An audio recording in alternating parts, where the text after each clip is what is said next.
Orang seprahlos naonnya. Kesel aing.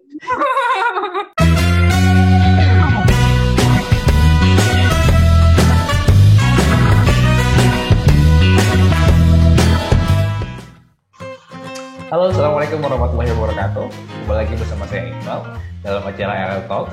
Pada kesempatan podcast kali ini, saya akan mengundang seorang kolaborator di Jerman tentunya, ya, salah seorang alumni dari Ludi Russell. Dia saat ini bekerja sebagai seorang koki di suatu tempat yang tidak umum, sebagaimana biasanya. Nah, kali ini kita langsung saja mengundang tamu kita, ini Irsyad. Ya. Oke, halo Syad. Halo. Sehat? Alhamdulillah. Halo. Sehat. Itu ente beki juga Charlie wae. Charlie Pantopel. Dari Pantopel. Oke, Syad. Mungkin banyak yang belum kenal siapa Irsyad gitu. Saya sih si Irsyad gitu sebenarnya gitu. Bisa perkenalan diri dulu Syad, mangga. Assalamualaikum warahmatullahi wabarakatuh. Waalaikumsalam. Sehat. Umur 24 tahun, asal dari Karawang. Karawang itu di mana, Syed? Karawang letaknya dekat Jonggol. Jonggol, siap. Sekarang aktivitas lagi ngapain, Syed? Sekarang lagi duduk. Sih, bener sih. Ya, maksud aing salah ngomong wae jeung si Syed. Ya, kan jadi koki di mana jadi koki teh? Ya. Anda jadi koki di mana? Jerman bagian apa? Ngapain aktivitasnya gitu pokoknya. Cukup, terima kasih. Aktivitas saya sekarang lagi Ausbildung sebagai koki di tepatnya di Panti Jompo. Panti Jompo pas untuk ente sebenarnya itu. Nyangka nggak sih awalnya gitu buat Ausbildung di Panti Jompo sebelumnya? Karena banyak orang yang atau umumnya kan orang ekspektasinya Ausbildung jadi koki dia di hotel bintang 5 lah atau di restoran, tapi Anda malah nyasar ke Panti Jompo itu. Sepertinya Allah mentakdirkan Anda untuk di Panti Jompo itu. Bagaimana itu? Kalau awalnya sih emang gak nyangka ya. Mungkin dari kontrak kerja yang secara acak dipilihnya. Ya mungkin ditempatkannya di Panti Jompo ya sudah tidak apa-apa. Singkat sekali ya, saya nanya panjang ini ya, jawabnya singkat sekali. Anda ngajak ribut sama saya di sini ya, buat bikin konten bahaya kita. Oke, gitu. Terus, jadi lebih ke apa? Ente kan tadi bilang nggak apa-apalah buat cerita buat kerja di Panti Jompo gitu. Tapi pasti banyak apa-apanya sebenarnya itu. Banyak apa-apa. Kalau saya sendiri ya saya tidak apa-apa, saya emang tidak merasa tidak nyaman gitu ya. Menurut saya tidak apa-apa. Ya. Tapi buat yang bikin menarik buat Ausbildung di Panti Jompo tuh apa sih sebenarnya? Menarik di Ausbildung. Yang menariknya apakah tiap hari lihat pemandangan nenek-nenek seksi gitu? Tiap hari apa ya? Orang seprahlos naonnya. Kesel aing. Ulang di pertanyaan. Iya. Yang bikin menarik Syed buat kerja atau buat Ausbildung di Panti Jompo tuh apa sih sebenarnya? Gitu. Plusnya lah, nilai plusnya di situ. Kalau menurut saya menarik karena kerjaannya yang nyantai, tapi banyak gitu, enggak kayak yang di restoran-restoran atau di perhotelan kayak gitu. Kalau kerjanya nyantai tapi banyak. Kalau nyantai mah mual banyak tuh. Maksud saya itu pekerjaannya itu sudah struktur gitu ya. Struktur gitu. Tidak seperti hidup Anda ya? Tidak seperti hidup Anda yang tidak terstruktur ya? Gimana itu? Jam sekian harus ngapain, jam sekian harus ngapain. Tapi si jam kerja itu dia normal nggak sih? Sama kayak normal, yang di hotel atau kayak di mana? Normal jam kerja. Bahkan kalau misalkan jam 1 nih, jam 1 kalau udah beres atau setengah 2, yang seharusnya pulang itu jam 2, jam 1 atau jam setengah 2 udah bisa pulang. Udah bisa kabur gitu. Yang penting tugas beres gitu ya. Tugas beres. Syare ngudud ya jadinya. Situ. Tapi beban nggak sih untuk kerja di maksudnya apa kerja di panti jompo ini karena kan bebannya itu dia harus menyiapkan makanan umumnya kayak gimana jadi koki lah ya gitu. Cuma ada beban tersendiri nggak sih buat kerja Ausbildung di panti jompo ini atau relatif udah wes santai gitu? Kalau beban mungkin nggak ada ya. Beban hidup ada mungkin ada ya. Beban itu yang banyak gitu. Jelas. Kalau beban menurut saya nggak ada beban, malah enak. Enaknya tuh gimana? Enak versi Irsyad sama enak versi orang lain mungkin beda gitu. Mungkin kalau menurut saya itu enaknya itu pertama kerjaannya nyantai dan juga kolega saya juga sering ngejelasin gitu ya supaya saya pas ujian nanti itu nggak bingung kenapa ini harus ini, kenapa ini harus itu. Jadi sedikit itu ada penjelasannya. Oh jadi proses belajarnya tetap masuk di situ gitu. Oke. Tapi di luar dari itu si kolega itu sendiri berapa orang sih buat kerja di dapur tuh di Pantai Jompo? Setiap hari itu tiga orang cukup. Setiap hari 3 buat nyiapin berapa kali jam makan? Sedikit sih kurang lebih 85 porsi. Dalam satu hari itu ada 2 menu. 2 menu itu apa sih? 2 kali per 2 kali. Oh, gitu. Tapi itu jumlah lansia yang ada di situnya berapa? Banyak juga tuh. Jumlah lansia ya ada 85 Her. Maksud saya itu dalam satu hari itu kan ada 2 menu makan. 2 menu makan itu jumlahnya 80 keseluruhannya itu. 85 lah. Oke, bisa ditambahan buat ente bawa pulang gitu, take away gitu. Shesha gitu, take away gitunya. Gitu. Berarti sekarang yang jadi nggak enak buat kerja di Panti Jompo apa sih? Yang buat Irsyad tersendiri nggak enaknya gini, bosan pemandangan tiap hari ini aki-aki gitu. Mungkin bosan kerjaannya ya tiap hari kayak gitu aja gitu. Nggak ada sesuatu yang baru gitu. Sesuatu yang baru itu gimana misal? Kayak sesuatu apa yang baru ya? Mungkin karena corona juga mungkin nggak ada yang namanya party atau apa. Oh biasanya emang ada party gitu? Biasanya ada party. Gokil. Ini aki-aki party. Pada joget-joget. Gokil. Itu nyiapin makanan, ini yang beracun, ini yang tidak beracun gitu. Gitu ya. Tinggal dipilih. Syuri ini. Tapi Syed, duitnya gede tuh sih buat kerja di situ. Atau worth it gak sih buat panti Ausbildung di Panti Jompo? Jadi koki ya. Karena kan rata-rata Ausbildung di Panti Jompo tuh dia jadi perawat ya.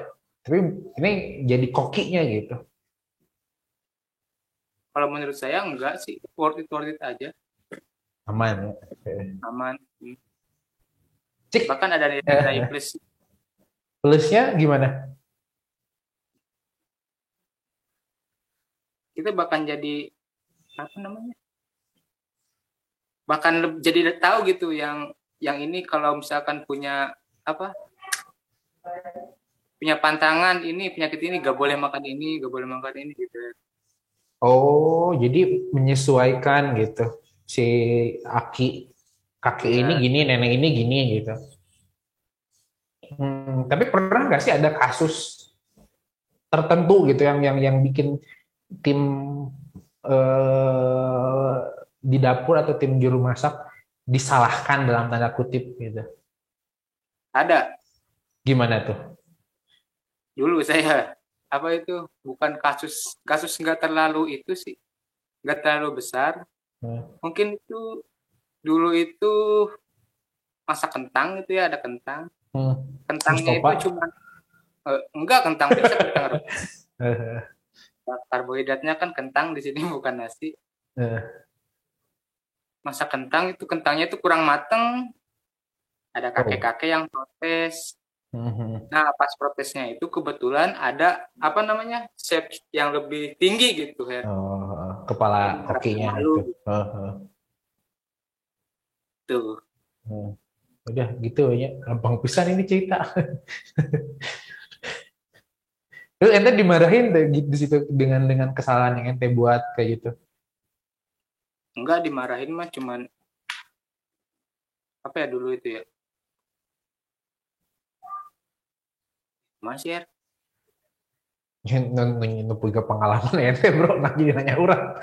Enggak dimarahin sih, cuman ya emang tanggung jawab bareng-bareng gitu. Jadi enggak ada yang dimarahin. Tapi jadi enaknya di situ teh semua turut andil ya, semua bertanggung jawab gitu. Nggak ada apa salah satu salah apanya gitu. Iya. Oh, menarik. BTW ente tuh di kota mana sih? Gitunya. Ambil belah mana Jonggol itu? Itu samping masjid. Oh, masjid Istiqlal. Masjid itu. Ini di daerah kota di Hambungnya gitu. Enggak, saya masih di kampung itu, suasana kampung. Oh, suasana kampung di Hambung seperti apa? Itu bisa tolong Anda ceritakan mungkin ya? Jadi di kampung yang saya tinggali itu disebut kampung, tapi ke pusat kota itu deket, cuma 15 menit. Saya pernah hitung dulu, kita pakai bus 18 menit. 18 menit itu sambil pusat kota.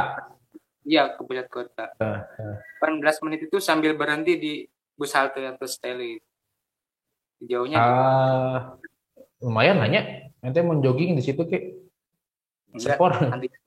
Anti jogging. Ente kan kaum perubahan ya TV-nya. Syare ngudun, wis mangan turu gitu.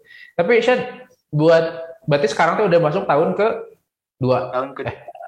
Kedua ya? Iya. Kedua. Suka duka dari tahun pertama ke tahun kedua atau yang jadi pembeda atau ya suka duka deh gitu selama Ausbildung di Panti Jompo. Mungkin yang kalau tahun pertama itu ya mungkin karena belum mengerti banget pekerjaan gitu ya. Kadang kalau habis pulang kerja itu kadang suka ini amat gitu ya. Tapi kalau sekarang kesini gitu karena udah mengerti gitu, jadi gak ada yang dirasain gitu, biasa gini amatnya tuh gimana? Kayak pekerjaan itu susah dimengerti gitu ya, ngerti nggak? Itu ngerti sih. Kan ngerti bro, pekerjaan susah dimengerti, ngerti orang ngerti no kumaha gitu. Saya juga gak ngerti gitu kerjaan gitu. Tapi kalau misalnya kesini udah ngerti gitu, jadi enak. Jadi proses adaptasi gitu ya di situ. Terus sudah kalau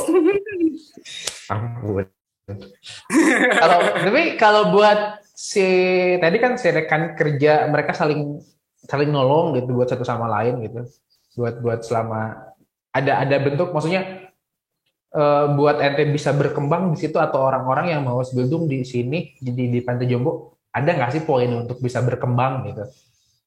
Karena kan konteksnya belajar ya. Jadi saya suka ngobrol sama yang teman-teman yang ngambil koki gitu ya. Cuman di kerjaannya ada suka diterangin nggak ini itu. Ya kebanyakan itu pada enggak gitu. Soalnya kan kayak nggak ada waktu gitu ya. Karena di pressure gitu ya. Tapi alhamdulillah kalau di saya itu sedikit-sedikitnya ada dijelasin gitu. Ini kenapa ini, kenapa itu. Jadi sambil kerja itu sambil belajar gitu. Oke. Dapat lah poinnya ya. Dapat. Tapi ente pernah ada nggak sih di lingkungan satu di sekolah di ente gitu sama yang jadi koki juga? Yang jadi koki juga nggak maksudnya jadi campur yang jadi di Panti Jompo juga gitu di satu sekolahan di circle yang teman-teman koki itu nggak adanya juga yang di rumah sakit tapi dia sama nggak sih si tuntutannya sama saya pernah ngobrol sama ya harus dokumen atau apa gitu, harus ngukur temperatur makanannya harus berapa. Kalau dipikir-pikir ya sama aja.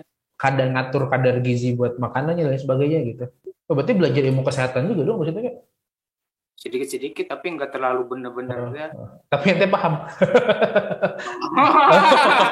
Itu yang paling penting. Anda belajar, Anda paham atau tidak? Itu ya yang paling penting. Tentu saja tidak. Inilah irsyad. Seperti ini. Tapi Irsyad, buat di diri ente sendiri gitu, ada nggak sih ente ngerasa jadi punya challenge ke diri ente bahwa oh gue belajar atau gue harus beruntung di panti jompo nih gitu. Ya meskipun situasinya kayak gini lah tadi katakanlah ya gitu, tapi gue harus lebih nge-push lagi buat terus berkembang gitu. Ada Her. Gimana tuh? Kalau untuk kayak gitu ya, jadi lebih tepatnya untuk mengembangkan diri gitu mungkin. Mengembangkan diri di bidang masak. Kalau misalkan kayak gitu, saya seringan nonton video YouTube channel, tapi yang tentang masak gitu. Tapi yang orangnya itu yang sama yang dulu Ausbildung sebagai koch. Di Panti Jompo atau sama atau gimana? Gimana? Di Panti Jompo juga? Yang enggak. Oh, umum lah ya. Yang umumnya gastronomi gitu. Jadi terus. Ya udah gitu doang. Jadi lebih banyak otodidak gitu ya buat belajar bisa berkembang. Tapi buat kolega ente dia mereka mendukung juga nggak sih? Iya, sangat mendukung. Lebih berkembang gimana? Kadang kalau misalkan saya habis sekolah nih besok, gimana sekolahnya besok, masak apa kayak gitu. Terus Pak ditanya-tanya, nanti kalau misalkan ada waktu nih, pernah dulu pas di sekolah masak ini gitu ya, karena saya belum mengerti banget, terus langsung dimasakin lagi biar ngerti. Jadi berarti situasi yang ada di lapangan di ente di tempat kerja sama di sekolah juga itu beda pisan gitu kan? Beda. Oh tapi belajar tetap terus belajar di situ gitu. Iya. Di situ ente satu tim berapa orang sih? Kalau itu 3 orang. 3 yang Ausbildung berapa orang? Yang Ausbildung cuma 2. Dari Indonesia? Dari Indonesia. Wah, hebat tentunya. Cewek cowok? Cewek, cowok. Oh ya benar. Jangan jadi cewek, jangan jadi cewek. Hati-hati Anda ya di sana ya. Jangan berbuat sesuatu ya. Pertanyaan berikutnya nih, kayak pengalaman yang bikin berkesan buat ente selama Ausbildung di Panti Jompo. Apa sih gitu? Pengalaman. Yang paling berkesan. Tidak ada yang berkesan. Sudah, kita tutup saja semua ini. Kalau misalkan yang paling berkesan itu saya kayak yang banyak belajar gitu ya. Gimana? Ente bilang dari tadi kata banyak, itu tapi sedikit loh. Gimana itu? Gimana ini? Yang gimana? paling berkesan. Yang paling berkesan sampai saat ini kayaknya. Tidak ada yang berkesan. Kayak belum ada yang paling berkesan gitu.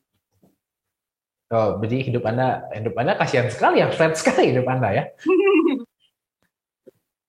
Tapi buat yang bisa bikin ente selalu terus termotivasi buat belajar, buat jadi tiap hari ente kerja Ausbildung selain duitnya, ente bilang worth it lah, buat duitnya mah gitu.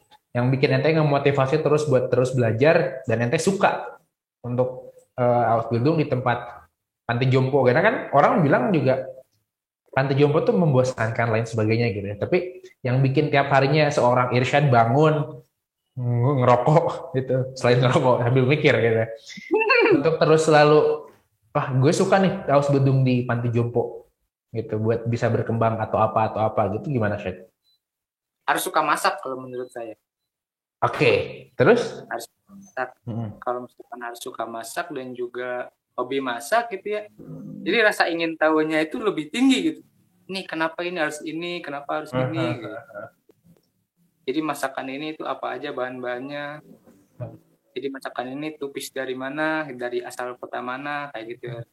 Kalau menurut saya kayak gitu sih, jadi harus suka masak dulu. Tapi itu kalau masak di panti jompo tuh, itu nggak sih kayak misal si menunya tuh emang udah disarankan oleh si dokternya atau perawatnya gitu bahwa ininya harus gini. Jadi udah di set dari awal dari yang si yayasan si pantinya itu gitu, bahwa yang masak tuh harus gini gini gini atau itu tergantung dari si yang masak gimana aja gitu. So, jadi kalau misalkan menunya yang harus direkomendasikan dokter itu saya belum tahu. Tapi kalau pengamatan saya itu ya menunya itu yang pertama ada sayuran, harus ada sayuran, harus ada daging, dan juga harus ada karbohidrat. Jadi 4 sehat 5 sempurna. Jadi nggak kayak yang sembarangan makan. Oh, tapi itu pernah nggak sih si tim masak si koki dia punya kewenangan tersendiri untuk memformulasikan menu gitu, jauh masak semur jengkol gitu kan bahaya. So, bisa ya, ada, tapi ya gimana ya, bisa juga kayak gitu. Tapi kalau di saya itu jadi si menunya itu udah jauh-jauh hari di plan itu. Jadi para pasiennya itu pada mesennya dalam hari Sabtu gitu. Jadi udah di jauh-jauh hari mesennya. Oh, jadi itu si pasien yang mesen. Tiap orang berarti beda-beda dong. Beda-beda. Tapi dalam satu hari ada 2 menu. Paling banyak tapi 2 menu gitu. Seitunya. Menarik. Berarti iya. Tapi lumayan riuh oke nggak sih? Nggak apa sih riuh? Repot nggak sih untuk ribet nggak sih? Kalau barang-barang menurut saya enggak. Asik. Kalau ente sendiri gimana ceritanya? Kalau saya di dapur alhamdulillahnya itu kerja apa-apa bareng-bareng gitu ya. Tapi emang banyak gitu. Anggar riuh gitu ya. Tapi ente punya pengalaman tersendiri nggak untuk mengurusi bahwa ente yang ngurusnya kan di luar dari barang-barang itu ente yang harus full ngurus sendirian. Ngurus kayak gitu, ngurus masak maksudnya. Nyala ente kan kerjanya masak atau banyak ngerawat. Saya pernah waktu dulu kolega saya itu istrinya itu lagi ulang tahun. Dia punya inisiatif buat bikin kue buat istrinya. Nah, bikinnya itu di waktu kerja. Jadi dia bikinnya itu dia di waktu kerja. Jadi dia sibuk bikin kue buat istrinya. Saya yang ngurusin masakan untuk hari ini. Tapi dia juga nggak lepas tangan. Saya suka tanya gitu. Ini harusnya apa dulu kayak gitu. Tapi ya tetap saja saya yang turun tangan sendiri jadi repot banget. Jadi repotnya itu gimana sih? Aku penasaran. karena biasanya hidup Anda tuh flat, santai, kalem woleskeun gitu. Repotnya gimana gitu? Repot aja kalau sendirian. Ya kadang ada enaknya juga sih. Gimana tuh? Ya udah waktunya kerja ya masa gitu. Kok jadi ngomongin orang sih gini?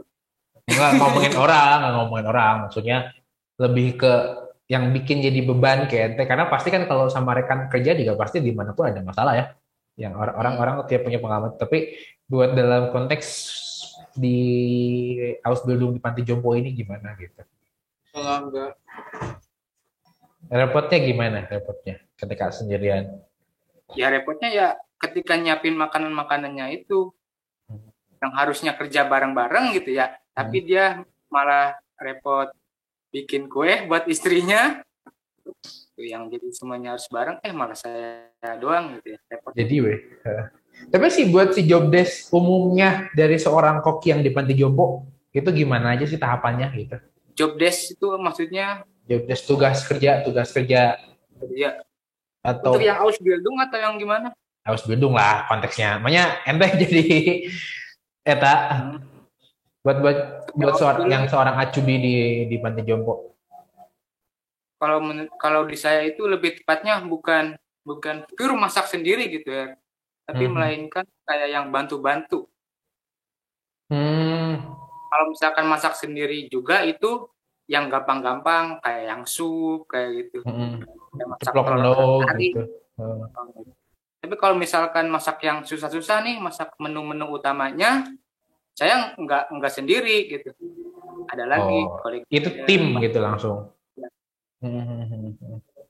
Oh, berarti Dia lebih ke juga gimana? dia juga gak bakal berani kalau misalkan saya masak sendirian mah. Ya, karena ya, karena dia yang tanggung jawabnya gitu ya. Buat itu. Menarik. Gak sih menariknya. Enggak juga. Tapi, tapi Syed, buat capek nggak sih sebenarnya? Ada pasti tadi bilang posisi santai lah gitu. Tapi momen-momen yang bikin capeknya itu pernah ngalamin nggak sih? Pernah saya dulu, bukan dulu, yang sering. Oh sering. Cina santai. Tapi sering. Tapi kan Gimana? capek maksudnya tuh. Kan capek. Dulu bener-bener, bukan bener-bener sih, biasa aja. Apa ya, ya dari pagi gitu ya sampai siang gitu, udah kerja, udah nyiapin ini itu, udah ngebantu ini itu, ada apa itu. Habis pas mau pulang itu harus apa namanya? Harus nyikat lantai ya, ngepel lah gitu, tapi disikat ya. Oh buat beres-beres setelah masak gitu. Loh, itu menurut saya yang sangat capek gitu. Gini-gini amat gitu. Itu yang menurut saya capek. Tapi buat keseluruhan mah ente enjoy gitu ya. Buat kerja di panti jompo ini. Tapi itu rekomend gak sih buat kerja di panti jompo sebagai koki? Bisa aja.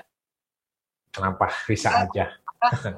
Malah teman-teman saya yang di gastronomi, ospilung di gastronomi, pada nyari yang panti-panti jompo kayak gini. Karena dia relatif santai gitu atau gimana? Santai, hidupnya santai, nggak ada stres, nggak ada apa gitu. Malah lebih nyari kayak gitu.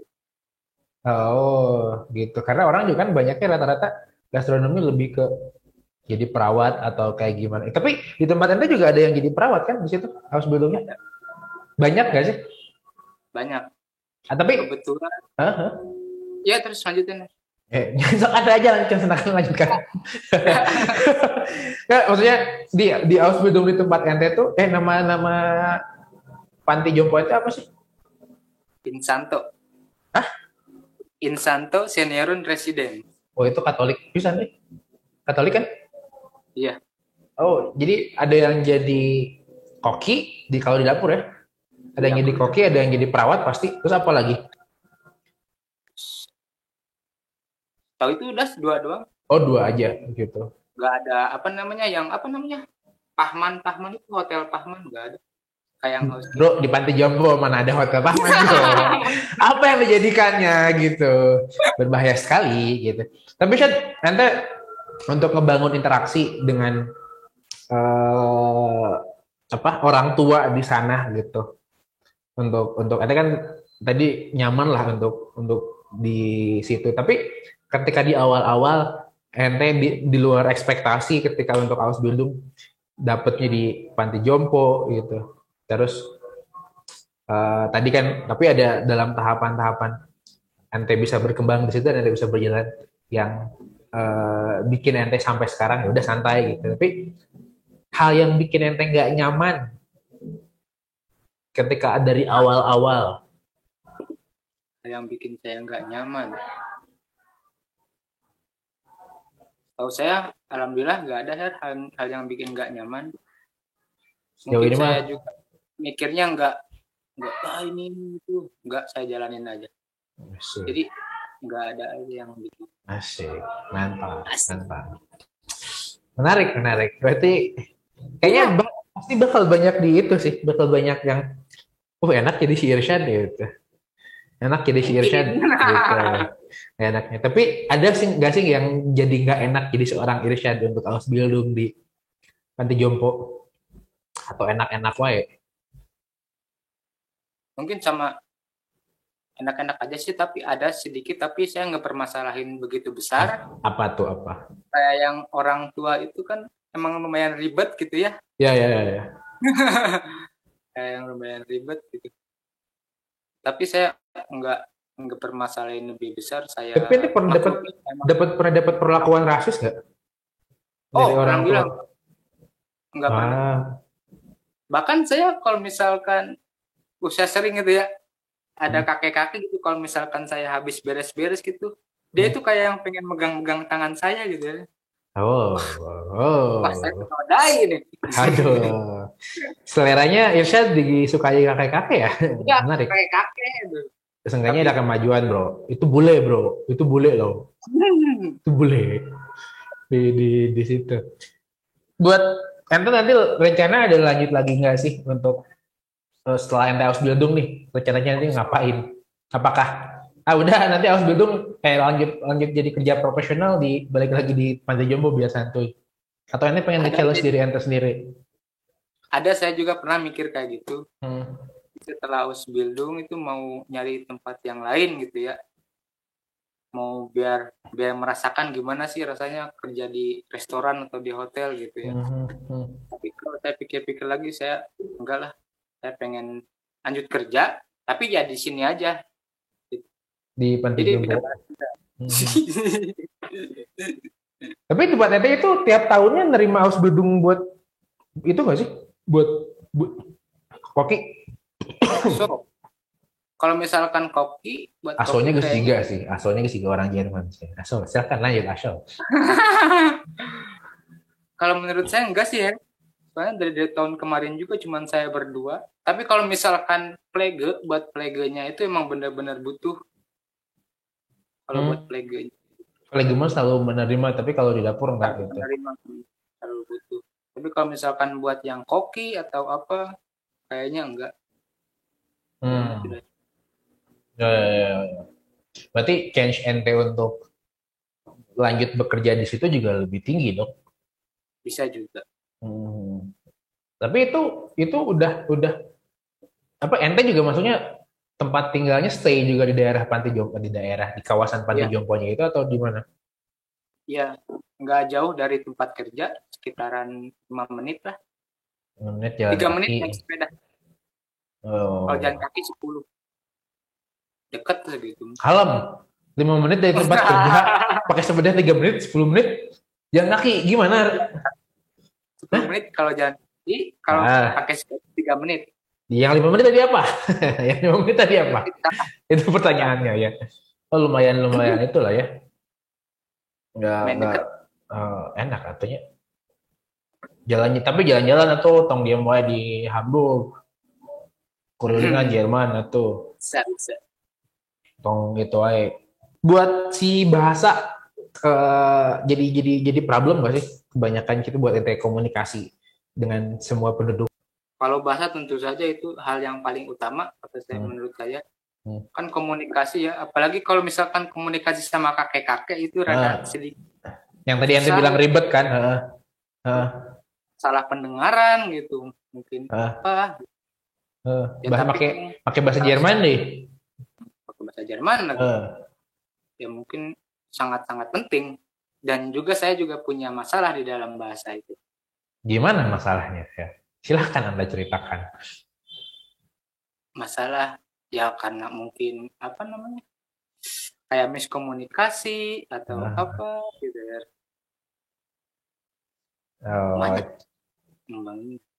Tapi buat sampai sekarang ente interaksi udah sekarang di tahapan udah terbiasa atau misalkan masih ente punya kesulitan karena ente harus berhadapan dengan banyak orang tua yang punya permasalahan dengan terutama kalau orang tua pendengarannya jadi agak PR juga itu gimana buat interaksi atau ente lebih tidak banyak berinteraksi?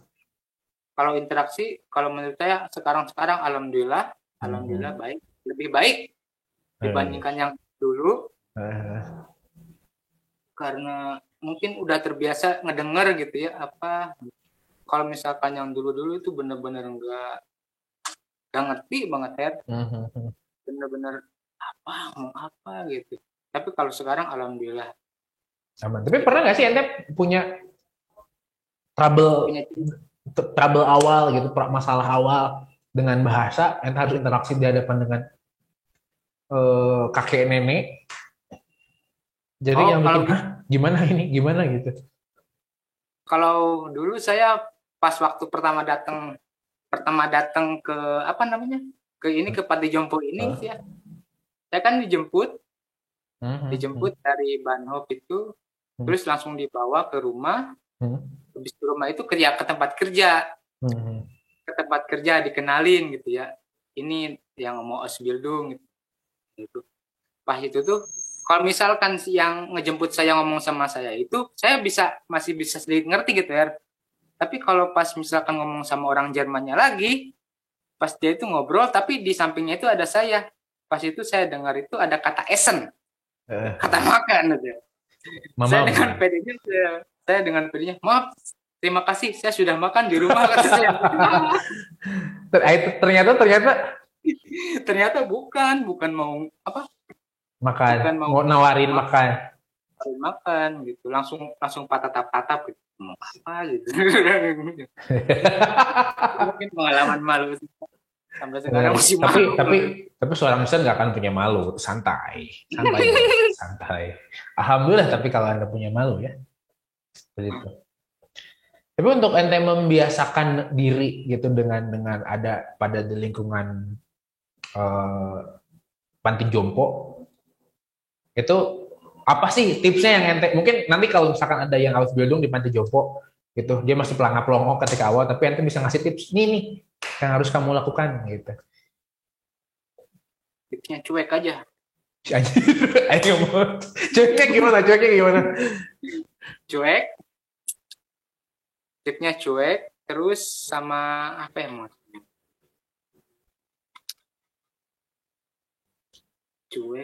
Cuek, tidur, udah guys. Cuek, tidur aja udah ya. Tipsnya, bentar Her. Silakan Anda berpikir. Cuek, kenapa harus cuek? Cuek sama harus berani ngomong. Oh. Tipsnya. Yang pertama, kenapa harus cuek? Cuek aja, jangan cuek dan harus berani ngomong. Maksud saya itu cuek, jangan takut salah gitu ya. Kalau ngomong ya seceplos-nya aja. Seceplos-nya aja. Saya tidak mau makan. Terima kasih, saya sudah makan. Cuek. Yang penting cuek bro. Yang penting cuek gitu. Jadi untuk untuk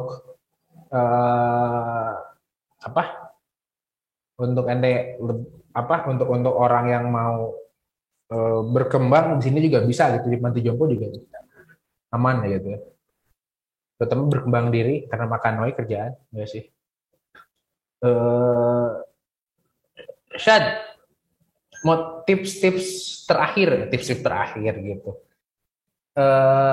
Tadi selain cuek, kan kalau mau Ausbildung di panti jompo, yang penting cuek lah gitu. Terus berani ngomong meskipun salah gitu ya. Dari ente tadi. Terus tips berikutnya untuk bisa meyakinkan diri ente untuk tetap stay Ausbildung di panti jompo dengan segala beban resikonya. Karena tadi kan ente bilang santai Ausbildung di ini mah gitu. Ada nggak sih tips lain yang bisa ente kasih untuk orang-orang yang bisa bertahan Ausbildung di panti jompo? Kenapa harus memilih panti jompo? Tipsnya mungkin yang pertama harus sabar juga. Cuek, sabar. Oke. Sabar. Banyak makan. Banyak makan. Kenapa harus banyak makan? Karena kita perlu energi. Asik. Untuk hidup lah. Iya. Dirinya. Menarik. Yang penting mangan. Oke. Kita mahani mah. Apalagi tuh Her, apal deui ngomong naon. Oke, siap. Oke, gitu. Syad. Makasih banyak udah join. Mungkin ente punya Instagram? Punya. Bisa dipromoin Instagram Irsyad apa? M_Irsyad XXL. Wait, sorry. M_Irsyad XXL. XXL. Ya. XXL. Wah, ini konten tidak berfaedah, jangan di follow ya dia. M_Irsyad XXL. Gitu ya. Ya, jadi buat teman-teman kalau yang mau nanya-nanya langsung ke Irsyad dan mau banyak Irsyad buat bercerita banyak hal mengenai bagaimana Ausbildung di Panti Jompo, itu bisa langsung aja hubungi Irsyad di M_Irsyad XXL gitu. Awalnya kalau di Indonesia tadi XL ya, S ya. Sekarang ini XXL. Wah, menarik ya. Gitu. Syad, makasih banyak udah join. Sehat-sehat terus, lancar-lancar terus Ausbildungnya. Mudah-mudahan menemukan jodohnya ya di Panti Jompo. Amin. Amin. Kan banyak perawat bro, banyak perawat. Sugan jodohnya yang perawat. Ngalamun ini aki-aki tadi we gitu. Oke, Syed, thank you banget udah join ya. Ya. Nuhun pisan. Nanti kita sambung lagi di lain waktu ngobrolnya ya. Lanjut terus, Syed. Yuk. Ya, jadi itu obrolan kita tadi sama Irsyad yang dia bekerja sebagai koki atau Ausbildung sebagai koki di salah satu panti jompo di Jerman ya. Bagi yang mau lebih tahu lagi info lebih lanjut mengenai Ausbildung jadi koki di Jerman atau di Panti Jompo, bisa langsung kontak Irsyad aja tadi @_Irsyad XXL gitu. Ya, sekian obrolan kita kali ini ya, sampai jumpa di lain kesempatan. Ya, tentunya masih banyak tamu-tamu yang akan saya undang tentunya dengan berbagai pengalaman yang mereka punya. Seperti itu. Ya, jangan lupa juga follow Instagram kita @RadioSalesPrashula, dan jangan lupa nantikan konten-konten kita berikutnya, subscribe, like, dan komen tentunya. Ya. Saya Iqbal, terima kasih. Assalamualaikum warahmatullahi wabarakatuh.